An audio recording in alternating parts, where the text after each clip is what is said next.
자, 우리는 요즘 보면 정말 그 어떤 시대보다 더 많은 것을요, 또 더 많은 것을 알고 또 배우고 더 많은 것들과 다 연결되어 살아가는 그런 인생들 시대를 살고 있습니다. 우리 손 안에 여러분들 하나씩은 가지고 계시지요. 이 작은 셀폰 하나로 이제 세상의 모든 것들을 알 수 있게 되었습니다. 세상의 모든 정보들을 내 손 안에 쥐고 살아갑니다. 그래서 어찌 보면요, 이 셀폰이 없으면 하루하루를 살 수 없는 그런 시절을 우리는 살아갑니다. 무엇을 먹을까? 성경에서 찾는 것이 아니라 셀폰에서요. 또 지금 이 세상은 어떤 일이 일어나고 있나? 또 내일은 나는 도대체 어떻게 살 수 있을까? 그리고 내가 뭘 해야 지금보다 더 나아지고 성장할 수 있을까? 혹 나는 어떻게 해야 내 안에 마음과 평안이 또 행복이 있을 수 있을까? 이런 정말 모든 나의 삶의 모든 것들을 이 작은 셀폰이요, 이 핸드폰 안에서 그것들을 찾는 그런 시대를 살고 있습니다. 그런데 심리학자들은 이런 이야기를 합니다.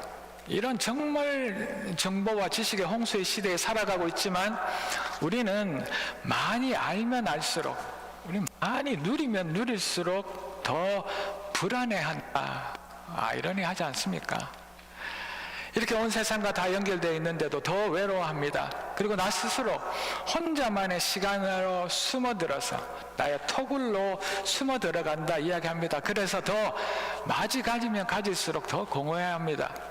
우리 모두가 다 그런 것은 아니겠지만 시대가, 지금의 이 상황들이 우리를 그렇게 몰고 가고 있습니다.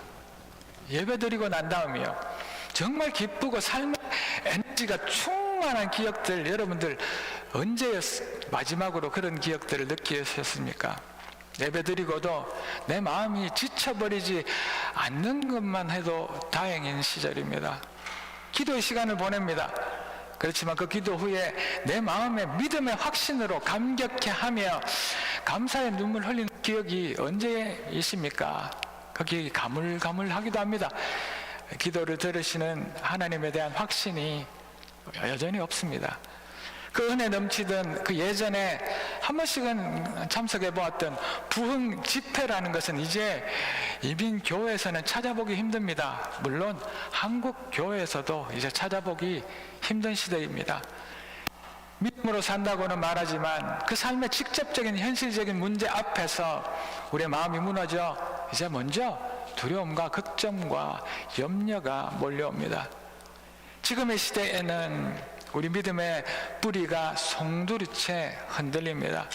말씀보다 감정에 따라 흔들리고 홀홀하지 않은 나의 현실에 우리의 신앙의 온도가 극과 극을 달립니다. 좋은 일이 있으면 하나님이 나의 곁에 계시는가 보다. 좀 힘들면 하나님께서 어디 계시는지 또 갈등하며 살아가는 그 극과 극의 신앙의 온도를 널뛰게 하며 살아가는 우리의 인생입니다. 남들과 비교하기 때문에 나의 존재에 대한 자존감에 대한 확신과 자신이 없습니다. 더 나아져야 되고 더 인정받아야 하고 우리 안에 쉼이라는 것은 더더구나 찾아보기 힘든 시절입니다. 성공과 인간관계, 감정, 어떨 때는 내 손 안에 있는 이 유튜브에 내 삶이 송두리째 흔들리기도 하고 붙들려 있는 것이 지금 우리의 모습들입니다.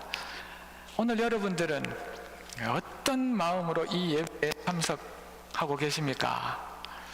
주말이 되었으니, 주일이 되었으니, 시간이 되었으니 예배에 참석해야지 이 마음으로 오시지는 않으셨을 것이 분명하다 생각됩니다. 나의 삶에서 무너진 내 마음에 조금이라도 힘을 얻으려는 간절한 마음으로 오셨을 것 분명합니다. 나를 지치게 하는 나의 이 현실의 삶, 그 어려움에 해답을 찾기 위해 나의 기도를 들어주시기를 바라는 그 마음으로 나오셨을 것 분명합니다. 또 지금의 시간이 너무 행복하기도 하는, 그래서 모든 것이 아름답게 보이는 그 시간을 감사하고 싶은 마음으로 이 예배, 이 주일의 시간들을 보내고 계실지도 모르겠습니다. 이렇게 우리의 삶과 우리 예배가 연결되어 있는 삶을 살기 원하고 정말 그렇다면 우리 이 예배마다에서 이런 질문을 하며 이 예배 앞에 나아가면 좋겠습니다. 지금 나는 어떻게 살아가고 있는가? 나의 마음과 나의 삶의 중심에는 무엇으로 도대체 채워져 있는가? 내 삶이 무엇으로 인하여서 움직이고 있는가? 이런 질문 말입니다. 시대가 자꾸 변해간다고 말합니다. 우리를 폭풍 속으로 전혀 예측하지 못하는 것으로 이 시대가, 이 상황이, 이 모든 여건들이 우리를 몰아간다 말합니다. 이 격변하는 시대에 내 삶 속에서 우리는 어디로 가고 있는지, 나는 도대체 어떻게 살고 있는지 생각하고 또 내 자신에게, 우리 공동체에 질문하며 오늘 주신 이 본문을 다시 한 번 더 나누어 보고 말씀을 우리 다 같이 나누기를 소망합니다. 정말 간절함으로 오늘 부른 이 찬양의 가사의 고백처럼 목마른 사슴이 시냇물을 찾아 크게 갈급해하며 움직이는 것이 이 찬양의 그저 가사의 고백 가사만 부르고 끝나는 것이 아니라 그 간절함으로 오늘 이 예배 앞에 나아가는 저와 여러분들 되시기를 축원하며 이 말씀을 이제 나눕니다. 이 말씀을 이렇게 시작하고 싶습니다. 그 첫째를 한번 봅니다. 질문으로 시작할 텐데요, 우리는 그렇다면 나는 도대체 어디에 뿌리를 내리고 살아가는 건가 한번 질문해 보겠습니다. 여러분들은 어디에 뿌리를 내리며 살아가고 계십니까? 오늘 본문 6절 7절 한번 봅시다. 그러므로 너희가 그리스도 예수를 주로 받았으니 그 안에서 행하듯 그 안에 뿌리를 박으며 세움을 받아 교훈을 받은 대로 믿음에 굳게 서서 감사함을 넘치게 해라. 아멘. 오늘 이 본문인 이 골로새서는요, 저자인 이 바울이 감옥에서 이 골로새에 세워진 골로새 교회에 쓴 편지글을 골로새서라 이야기합니다. 이 골로새는 도시의 이름입니다. 지금은 튀르키예요. 터키의 한 도시인데 바울 당시에 이 골로새에 세워진 이 교회는 겉으로는 신앙이 충만해 보이는 그런 교회였습니다. 그러나 그 안에 복음을 흐리고 혼탁하게 만드는 여러 가지 세상의 사상과 철학과 생각들로 그 교회와 신앙이 흔들리고 있는 그런 상황에 이 바울이 그곳에 쓴 편지글입니다. 헬라 철학이요, 그리스 사상과 생각들이, 그리고 전통 유대의 율법주의가, 또 당시에 유행하던 그 신비주의가, 또 천사를 숭배하는 천사의 숭배 사상이, 또 그리고 어떨 때는 극단적으로 내가 절제하고 나의 욕구를 참아내는 그 금욕주의라는 것이, 이런 여러 가지 세상과 철학들이 온통 뒤섞여 있어서 예수의 복음이라는 것들이 정말 퓨어하게 정확하게 선포되지 못하고 있는 그런 상황의 편지글입니다. 그런데 가만히 보면요, 우리 인간이 사는 그 모습은 어느 시대나 어느 상황이나 비슷해 보인다. 오늘 이 말씀을 준비하며 또 깨닫게 되었습니다. 지금이나 2000년 전 그 당시나 우리 사는 모습은 거의 흡사하다라는 생각을 하게 되었습니다. 그래서 결국에는 믿는 우리들에게도 이런 생각과 믿음이 생각나죠. 조금은 위험해 보이지만 우리 안에 이런 생각이 없는지 한번 돌아보십시오. 예수만으로는 무언가 부족하지 않은가? 성경에 내가 무언가를 좀 더 해야 되지 않은가? 말씀 플러스 알파, 말씀에 무언가를 더 더해야 되지 않겠냐라는 위험한 생각들을 우리는 간혹 하고 살아갑니다. 우리가 알지 못하는 상황에서도요.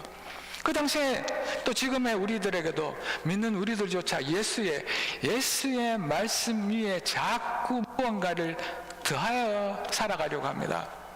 지식도 있어야 하고 특별한 체험도 있어야 하고 교회 안에 율법이라는 것들을 잘 지켜서 조금 더 거룩해 보여야 되기도 하고, 또 조금의 금욕도 내가 조금 더 참아내는 절제도 있어야 할 것 같습니다. 그런 우리의 마음과 우리의 삶의 방향에 지금 사도 바울이 단호하게 말씀하고 있는 것이 있습니다.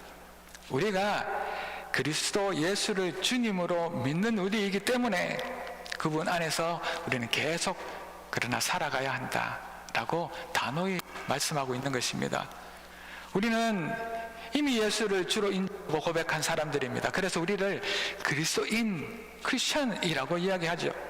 이런 우리 그리스도인들이요, 우리 자신을 신앙인이라 부르기도 합니다. 신앙인이라는 것은 하나님이 살아계시고 그 하나님은 선하시고 예수 그리스도를 통하여서 나를 살리시고 나의 삶을 인도하심을 믿는 사람들을 크리스찬, 또 신앙인이라 이야기합니다. 그런 우리의 신앙은 그래서 예수를 그저 나의 시작 정도로 생각하는 것이 아니라 끝까지, 나의 인생 마지막까지 예수 안에 거하는 것, 이것을 우리의 신앙이라 이야기하지요. 예수 한 분만으로 충분해, 예수 한 분만으로 나는 만족해 말할 수 있는 그 은혜가 우리 안에 있기를 주의 이름으로 축복합니다. 그러나 우리들은 하나님을 믿고 예수를 믿으면서도 끊임없이 불안해합니다. 염려와 근심을 짊어지고 살아갑니다. 그래서 거기에 예수의 또 이 성경 말씀에 무언가를 더 더하려고 합니다. 나의 경력과 스펙을, 나의 성공을, 또 누군가의 인정을, 나의 경험, 나이를 먹으면 더합니다. 나의 경험을 그 말씀과 예수 안에 더 더하려고 합니다. 어떨 때는 나의 종교적인 열심을 더하려고 하고, 계속해서 믿으면서도 거기에 예수의 뭔가를 하나씩 얹어서 무언가 나의 신앙을 조금 더 과장되고 조금 더 부풀려서 만들려고 합니다. 안전장치를 하나라도 더 풀어넣으려고 하는 것이 우리의 신앙의 모습이라 생각하게 되었습니다. 그런 우리들의 불안과 무의식적으로 무언가 염려와 이런 그곳에 바울과 성경은 네가 예수를 믿으니 이제 너희들은 그것이 아니라 예수 그리스도 안에 뿌리를 내려라 라고 말하고 있는 것입니다. 그 예수 위에서 우리 삶의 계획과 설계를 하시기를 이름으로 축복합니다. 지금 우리의 말씀으로 배운 그대로 그 말씀 위에 굳게 서서 그 어떤 일이 있어도 감사하는 생활을 하라고 바울은 이야기하고 있는 것입니다. 이것은 골로새 성도들 그 교회만 하고 있는 말씀 아니라 하나님의 말씀이신 줄 믿습니다. 무지하게 어려운 요구사항 맞습니다. 말은 쉽지만 내 삶 속에서 나의 염려와 불안과 걱정들, 현실이라는 그 상황들 안에서 예수님만을 붙든다는 것은 쉬운 일이 아닌 것, 너무 어려운 것 압니다. 우리도 다 알지 않습니까? 누가 이런 마음이 없는 사람이 여기 우리 중에 누가 있겠습니까? 예수님이요, 하나님이 우리의 전부인 것을 말로도요, 생각으로도요, 우리가 지금까지 배워온 것으로 우리 중에 모르는 사람이 누가 있겠습니까? 그 골로새 교회라고 그것을 몰랐겠습니까? 우리 모두는 믿는 사람들인데 알기 때문에 그것이 더 어렵다는 것도 알게 되는 것이지요. 그러나 또 그래서 우리는 예수 안에 뿌리를 내려야 합니다. 어디에 뿌리를 내리며 살아갈 것인가 라고 묻는다면 우리는 세상이나 우리의 환경이나 우리의 모든 다른 여건이 아니라 예수 안에 뿌리 내려야 합니다. 그래서 더 우리의 삶의 뿌리를 예수 안에 내려가며 살아가려고 힘쓰며 노력해야 합니다. 나무는 겉으로 보이는 것보다 밑에 깔려있는 그 뿌리가 훨씬 더 중요하답니다. 뿌리 깊은 나무가요, 어떤 폭풍이나 바람에 흔들리지 않는다 이야기하죠. 그리고 그 뿌리가 어디에 뿌리를 내리고 박혀 있는가에 따라서 그 생명이 열매가 결정된다지요. 이제 또 빅토리아 데이가 지났습니다. 그래서 이 토론토 땅에도 또 이 캐나다 땅에도 깻잎과 상추와 고추를 심을 때가 왔습니다. 화분갈이를 하고 이제 다시 모종을 심습니다. 희망을 가지고요. 어렵지만 저희 집도, 저는 도와주지를 못했지만 저희 집도 힘들게 어제 이제 큰 마음 먹고 저희 아들이 이제 워터에서 왔으니 힘을 쓰는 장정이 하나 와서 우리 화분갈이를 하고 한번 모종을 심어 보았습니다. 여러분들 기도해 주십시오. 깻잎 한 장이라도 나눌 수 있으면 좋겠습니다. 화분갈이를 하고 이제 열매를 맺을 수 있겠지 기대하며 심었습니다. 이렇게 더 좋은 흙에 그 모종의 뿌리를 심어야 열매와 또 좋은 잎이 자라지 않겠습니까? 우리가 따먹을 상추와 그 깻잎 말입니다. 너무 잘합니다. 우리 경험으로 너무 잘 알고 우리는 배워서 잘 압니다. 그런데 내 삶에서는 그것이 잘 안 되는 것, 그것도 사실 아닙니까? 다 알고 있는데도 정작 내 삶에서는 잘 안 됩니다. 좋은 흙이 뭔지는 압니다. 성경이 좋은 흙인 줄 누가 모르겠습니까? 좋은 뿌리가 깊이 들어가야 열매 맺는 것 압니다. 그런데 그 뿌리를 박는다는 것은 더 기도하고 더 말씀을 읽는 것이 더 점점 그 성경의 뿌리를 박는 것 아니겠습니까? 그러나 현실은 그 뿌리 박는 것은 그렇게 어려운 것 아닙니까? 우리가 더 잘합니다. 믿지 않는 자들은 쉽게 생각하지요. 말씀 읽으면 되지, 하나님 믿으면 되지. 그러나 믿어보십시오. 그것이 얼마나 어려운지. 좋은 흙이 무엇인지 알지만 그 좋은 흙에 뿌리 내린 것 너무나 어려운 것 우리가 더 잘 알지 않습니까? 예수 안에 내 뿌리를 내리지만 뭔가 또 염려가 있고 또 근심이 있습니다. 뭔가 더 하고 싶기 때문이지요. 참 웃기는 이야기 아닙니까? 그렇게 간절히 예수 안에 뿌리를 내리고 싶지만, 성경 안에 뿌리를 받고 싶지만 예수만으로 뭔가 부족해 보입니다. 그래서 이곳 저곳 찾아다니고 저 좋은 답을 찾으려고 생각합니다. 신앙서적을 읽고요, 또 사상집을 읽고요, 나의 경험에 매달리기도 합니다. 그때 조지 뮬러라는 목사님은 이렇게 이야기합니다. 염려의 시작은 우리 신앙의 끝이다. 그런데 반대로 뒤집어서요, 신앙의 시작은요, 염려가 끝나는 데라고 이야기합니다. 우리 안에 그러한 은혜가 임하기를 축원합니다. 예수의 성경에 뭔가 더하여야 한다는 그 필요한 생각을 적어낼 수 있는 저와 여러분들 되시기를 이 아침 주의 이름으로 축복합니다. 예수 한 분만으로 충분합니다. 성경으로 만족하는 우리가 되기를 축원합니다. 그래서 예수 위에 우리는 돈의 뿌리를 찾아 헤매지 않습니까? 그런데 그 돈이 흔들리면 우리의 인생 자체가 무너지는 경험을 하지 않습니까? 예수 위에 나의 건강의 뿌리를 또 구하지 않습니까? 건강이 이렇게 중요한 것 맞습니다. 저도 당해봤으니까 너무 잘합니다. 그러나 건강이 무너지면 내 안에 어떤 감사도 사라지고 그저 내일이라는 소망마저도 무너져 버리는 것, 그것이 우리의 인생 아닙니까? 관계도 또 다른 나의 뿌리가 되기도 하고, 나의 경험, 세상에서 배운 지식이 또 다른 나의 뿌리가 되어져서 그것을 찾아 헤매는 것이, 그 예수의 성경에 무언가 더 하려는 것이 우리의 신앙의 모습이더라고요. 그러나 그런 것이 내 인생 안에 계속된 감사를 만들어내지는 못합니다. 재벌들만 감사하게 해요. 그러면 부자들만 감사하게 해요. 똑똑하게 배운 박사들만 감사하게 해요. 관계를 잘하는 사장님들만 감사하게 해요. 그러나 그렇지 않다는 것을 우리는 살면 살수록 더 잘 알지 않습니까? 우리 삶의 뿌리가 그리스도가 아니라 내 삶의 환경이나 모습이나 여건에 있다면 세상의 그 바람에 우리는 흔들릴 수밖에 없습니다. 돈에요, 관계요, 또 내 성공에. 땅속 깊이 뿌리 내린 나무는 바람이 불어도 태풍이 와도 걱정이 없습니다. 시냇가에 심은 나무가 계절을 따라 열매를 맺고 그 잎이 시들지 않습니다.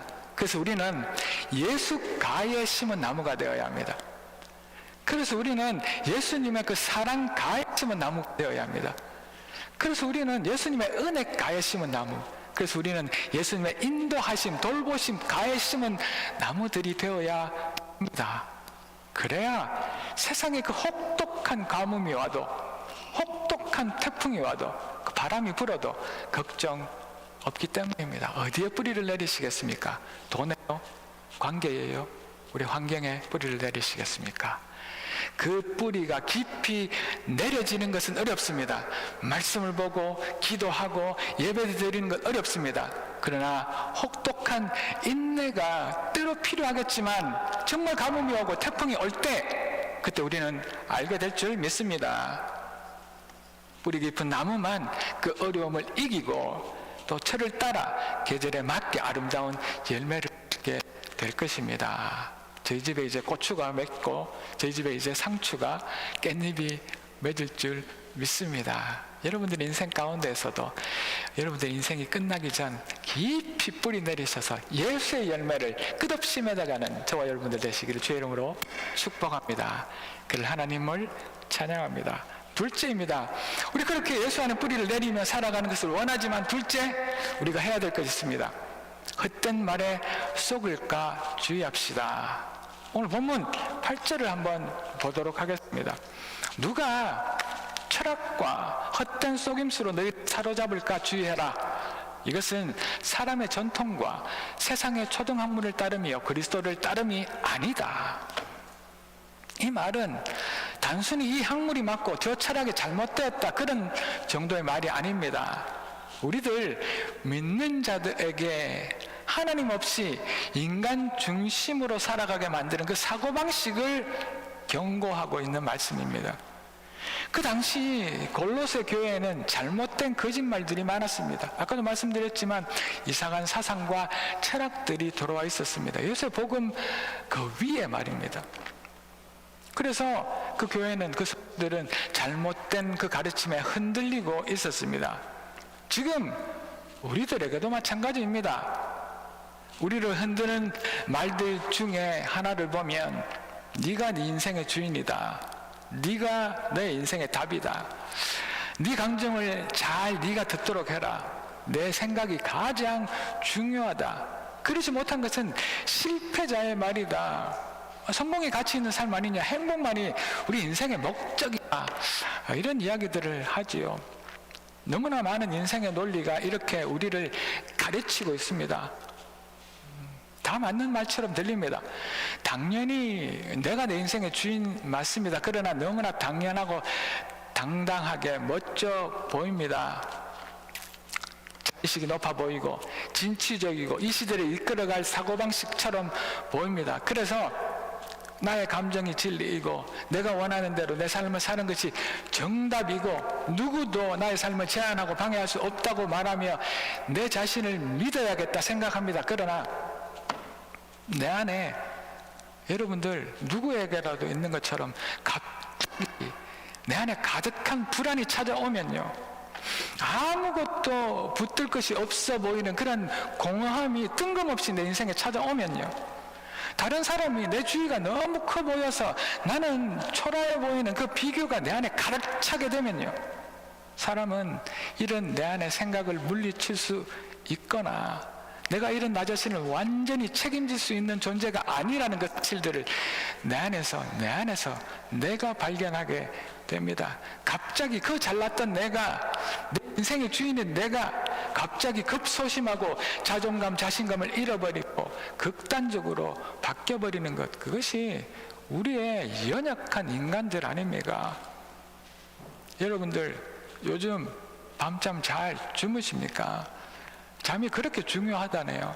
먹는 것, 운동하는 것만큼이나 자는 것이 중요하답니다. 그래서 잘 자다가도요, 갑자기 낮에 있었던 걱정이나 다른 사람과의 대화 속에서 속상한 일이 생각나기라도 하면 어떻게 됩니까, 여러분? 그날 잠은 끝. 그것으로 끝 아닙니까? 그런 경험 한 번쯤 많이 하시지 않습니까? 어릴 때 우리 아이들은 정말 천진난만하게 머리만 대면 자지만 어른이 되면 될수록 잠이 부족한 그것은 육체적인 문제도 있지만 내 안에 생각들이 너무 많아서 그렇지 않습니까? 하루에 있었던 그 모든 일들을 사이클을 돌리다 보면 덜컥덜컥 걸리는 일들, 그것 때문에 붙들려서 새벽 2시, 3시, 4시 잠 자야 되는데 하다가 뜬 눈을 새는 일들 많지 않습니까? 염려가 염려에 꼬리를 물고 이 생각 저 생각 갑자기 분노했다가 또 갑자기 죽을 것 같았다가 나의 잠 하나도 내 마음대로 못하는 우리들 아닙니까? 자기 잠을 마음대로 컨트롤할 수 있는 분 한번 손들어 보십시오. 그분 엄청난 베스트셀러가 되실 것입니다. 그런데 사탄은 교묘히 우리에게 거짓의 헛된 속임수를 우리에게 속삭입니다. 네가 주인이야? 네가 맞아? 네가 왜 손해봐야 돼? 네 인생의 주인이 네인데 왜 자꾸 예수에게, 하나님에게 주인이라고 말해? 이 속삭임이 우리에게 계속하고 있는 겁니다. 내 안에 속삭이는 이런 많은 말들은 사실은 사실이 아닐 때가 훨씬 더 많지 않습니까? 내 안에서 이 속삭이는 이 거짓 속삭임은 사실은 우리 인생에서 일어나지 않는 일들이 훨씬 더 많지 않습니까? 우리 감정은 수시로 변하고요. 나의 상황도 그 어떤 환경도 영원히 바뀌지 않는 것은 하나도 없습니다. 내일이면, 아니 오늘 이 예배 중에도 당장이라도 그 상황과 그 환경들은 바뀝니다. 제 눈빛 하나 때문에, 제 말 하나 때문에 여러분들의 인생이 바뀔 수도 있습니다. 그런데 여러분들, 내 인생의 주인이 내가 맞을까?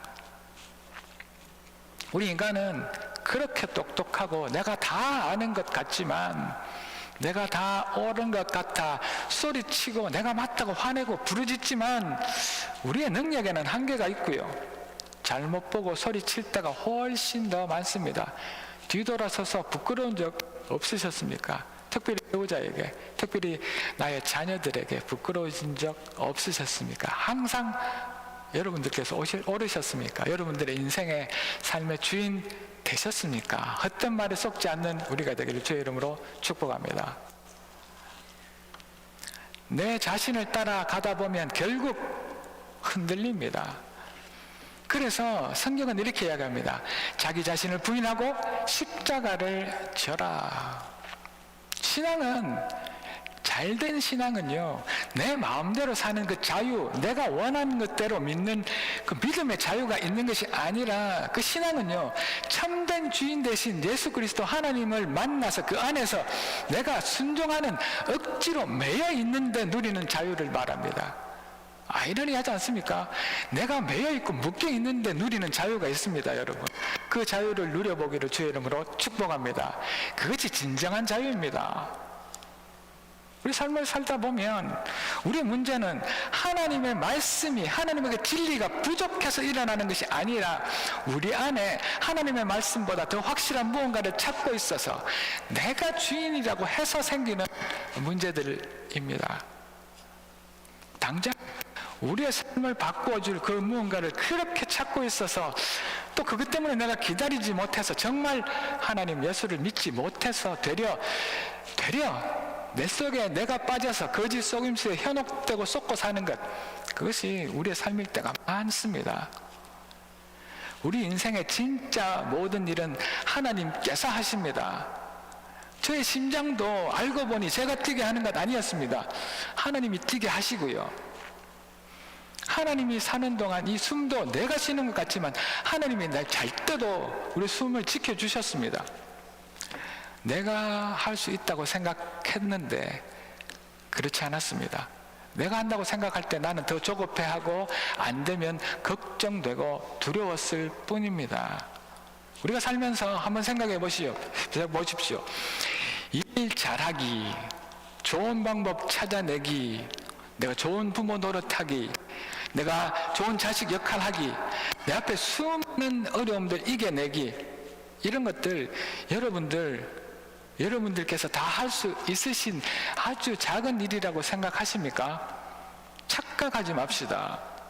이런 단순해 보이고 너무 당연해 보이는 일, 내가 내 인생 가운데 잘 살아가는 것, 좋은 방법 찾아가는 이 일들, 나의 인생의 그 일들이 내가 하는 것 아닙니다. 하나님이 하시고 예수 그리스도 안에서 추가해 주시는 일인 줄로 믿습니다. 자, 이런 이야기 한번 들어보십시오. 한번 생각해 보십시오. 기도하지 않는 사람들이 하는 7가지 바보 같은 짓, 한번 제가 이야기해 드릴 테니까 한번 되새겨 보십시오. 기도하지 않는 사람들은 문제가 생기면 자기 힘으로 해결하려고 한다. 기도하지 않는 사람들은 불안과 걱정이 많아진다. 기도하지 않는 사람들은 감사보다 불평이 많아진다. 기도하지 않는 사람들은 삶의 방향을 잃고서 방황하게 된다. 기도하지 않는 사람들은 기도 없이 결정하고서는 그것이 무엇이 됐건 후회한다. 기도하지 않는 사람들은 말씀이나 설교를 들어도 내 이야기라고 생각하지 절대 않는다. 기도하지 않는 사람들은 이제 기도할 시간 없다고, 바쁘다고 변명한다. 여러분들이 7가지 가운데 하나도 없으시기를 주의 이름으로 축복합니다.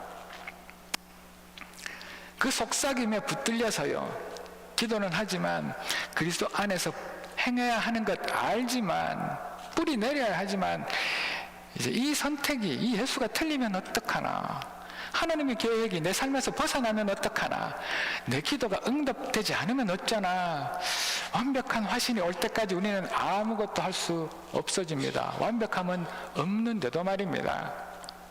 헛된 말이요, 내 안에 왜곡된 나의 소리를 주의합시다, 이 말씀입니다. 우리의 걸음을 인도하시는 분은 하나님이십니다. 넘어질 수도 있고 길을 잘못 들 수도 있고, 그러나 그 모든 과정 속에서 하나님은 여전히 합력하여 선을 이루시고 역사하십니다. 할렐루야. 신앙은 완벽한 뜻, 완벽하게 이해되는 생각이나 철학이 아닙니다. 그래서 그 거짓 속임수에 빠져서 내 안에서 그 뜻을 찾으려고 가만히 아무것도 하지 않고 있는 것이 아니라 하나님만을 신뢰하며 그리스도 안에서 우리에게 주어진 시간을 살아내는 것, 그것이 우리 크리스찬 그리스도인의 신앙이랍니다. 이 신앙이 우리의 신앙 되기를 축원합니다. 셋째 한번 봅시다. 셋째는요, 이제 오늘 어떻게 하셨을까요? 우리 장로님께서 이렇게 기도하셨습니다. 머리 대신 예수를 붙들어야 합니다. 우리들은 오늘 보면 19절 말씀을 한번 보도록 하겠습니다.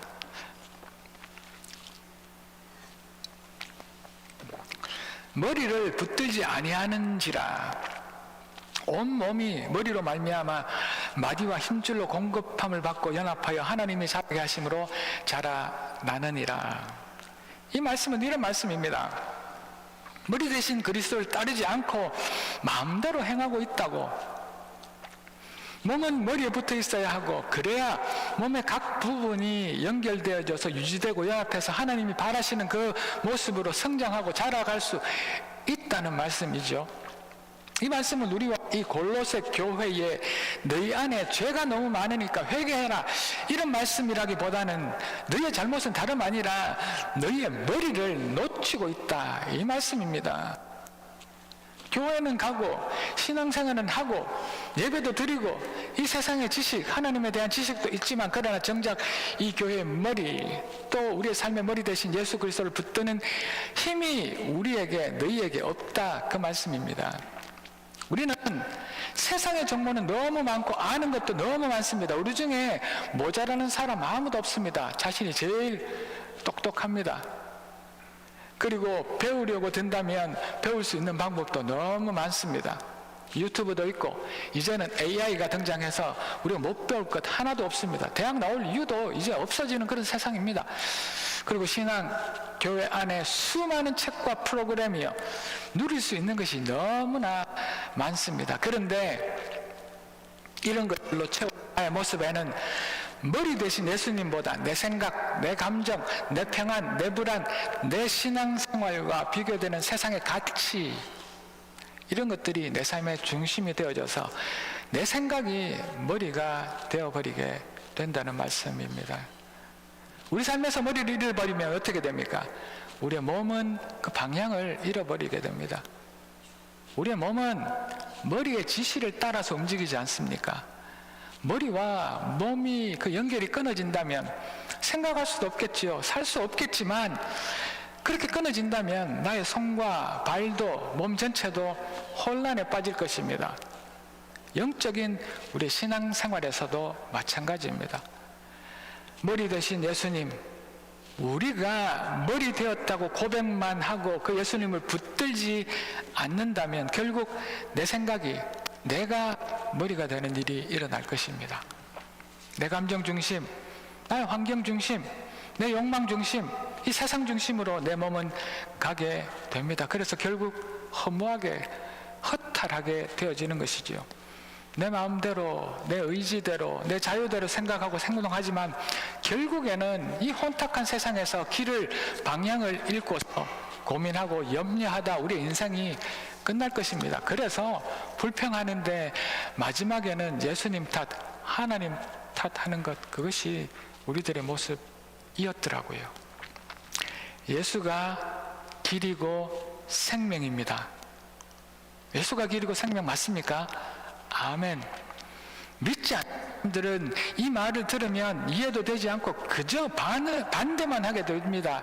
그러나 머리 대신 예수가 우리의 길이 되어 주시고요, 그것이 그 어떤 사상과 철학이 하지 못하는 진짜 거짓 없는 진리이고 그 속에 생명이 있다는 것이 사실인데 어떻게 하겠습니까? 누가 반대하더라도, 누가 이해 못하더라도 그것은 분명한 사실입니다. 우리의 능력이, 우리의 말의 기술이 없어서 그 사실을 잘 설명하고 못해서 그렇지, 그것을 진리라고 믿지 않는 자들에게 잘 전하지 못하여서 그렇지, 머리 대신 예수를 붙들고 살아가야 하는 것은 진리입니다. 너무나 맞는 말인 줄 믿습니다. 우리가 예수를 머리로 알고 붙들어야 우리의 몸은 서로 연결됩니다. 그리고 그 속에 생명이 자라납니다. 그저 깻잎만, 그저 나무만 심는 것으로 끝내는 것이 아니라 예수를 붙들어야 우리 안에 열매가 생긴다는 이야기이지요. 교회 오래 다니는 나의 경력이, 내가 맡고 있는 직분이, 내가 많이 배워서 아는 그 지식이 아니라 머리 대신 예수님과 내가 언제나 연결되어 있어야 우리는 살 수 있습니다. 이 세상이 점점 메말라가고 죽어가는 세상이 되는 것은 이 머리 대신 예수를 무시하고 거부하기 때문입니다. 우리가 죽어갑니까? 이 세상이 죽어갑니까? 그것은 머리 대신 예수님을 빼고서 살아가는 세상이기 때문입니다. 예배드리는데 메마르고 기쁨이 없는 것, 봉사하고 열심히 신앙생활을 하는데 또 기쁨이 없는 것, 그리고 살아가는 느낌이, 생동감이 없는 것은 머리 대신 주님과 우리가 그 연결이 약하기 때문이랍니다. 기도가 끊어지고 말씀과 멀어지며 주님보다 이 세상에 다른 것을 더 더하여서 무언가를 더 더하고 싶은, 그래서 내 마음을 빼앗기게 되면 나의 영혼은 서서히 힘을 잃게 됩니다. 단번에 우리가 죽는 것이 아니라 천천히요, 내가 죽는지도 모르고요. 우리의 교회가 그렇습니다. 우리 신앙도 그렇고요. 우리가 한 번에 죽으면 긴장하게 되겠죠. 누군가 나에게 달려와서 귀 하나를 자르고 팔 하나를 자르면 긴장하게 되겠죠. 그러나 천천히 군부를 떼듯이 찬물에 빠져 있는 개구리처럼 우리가 죽는지도 모르고 죽어가는 우리들이 될 수도 있습니다. 머리를 붙들지 않을 때만입니다. 그래서 예수는 이야기합니다. 나는 포도나무요, 너희는 가지야 이야기합니다. 그 가지는 열매를 맺지 못합니다. 가지는 그저 나무에 붙어 있을 때 그 포도나무는 포도나무의 열매를, 사과나무는 사과나무의 열매를, 수박은 수박의 열매를 그 가지가 나무에 붙어 있을 때 맺게 될 줄로 믿습니다. 사랑하는 성도 여러분, 우리는 그리스도 안에서 행하는 하나님의 사람이 되어야 합니다. 주일만 그리스도인이 아니라 이 예배 드리는 동안만 예수 나의 주인이라고 고백하는 우리가 아니라 나의 삶 속에서 그리스도 안에 살아가는 우리가 되어지기를 주의 이름으로 축복합니다. 우리 삶 속에서요, 직장에서도 가정에서도 그 어떤 불안과 근심과 걱정이 나를 찾아온다 하더라도 혹시 세상 속에서 실패하였다 낭망하는 그때에도, 아니면 그때 더더욱 예수를 붙들며 그리스도 안에 살아가는 우리가 되어야 합니다. 우리 신앙은 우리의 그 열악한 환경 위에 세워지는 것이 아니라 우리 신앙과 우리 삶과 우리의 모든 인생은 예수 위에 세워져야 하는 것입니다. 우리의 위기는 세상이 우리에게 더 강하게 도전해와서 생기는 것이 위기가 아니라 우리 머리 대신 예수를 내가 붙들지 않았기 때문에 오는 죽음의 위기입니다. 우리 예수 안에 깊이 뿌리를 내리고 그 어떤 속임수와 게임에 빠지지 않아서 끝까지 예수 그리스도를 나의 머리로 붙드는 갈릴리 공동체, 우리 가정, 우리 모두가 되기를 이 아침 주의 이름으로 축복합니다. 넘어져도 다시 살아나고 방향을 잃었다가도 그 길을 찾아나가며 그 어떤 염려와 상황 가운데서도 그 너머에 예수의 능력으로 다시 설 수 있는 우리들, 세상이 아니라 나의 감정이 아니라 내 모자라는 생각이 아니라 끝까지 예수를 붙드는 성도가 되어질 때, 공동체가 되어질 때 있는 은혜입니다. 그 은혜가 오늘 이 아침 이 갈릴리 또 권속들 우리 모두에게 임하는 은혜가 되기를 주의 이름으로 축복합니다. 그렇지 하나님만 찬양합니다. 기도하겠습니다. 할렐루야, 하나님을 찬양합니다. 그리스도 앞에서 행합시다. 세상의 혼탁한 어떤 속임수에 빠지는 것이 아니라 예수 그리스도를 머리로 붙들고 살아가는 저희들 되게 도와주십시오.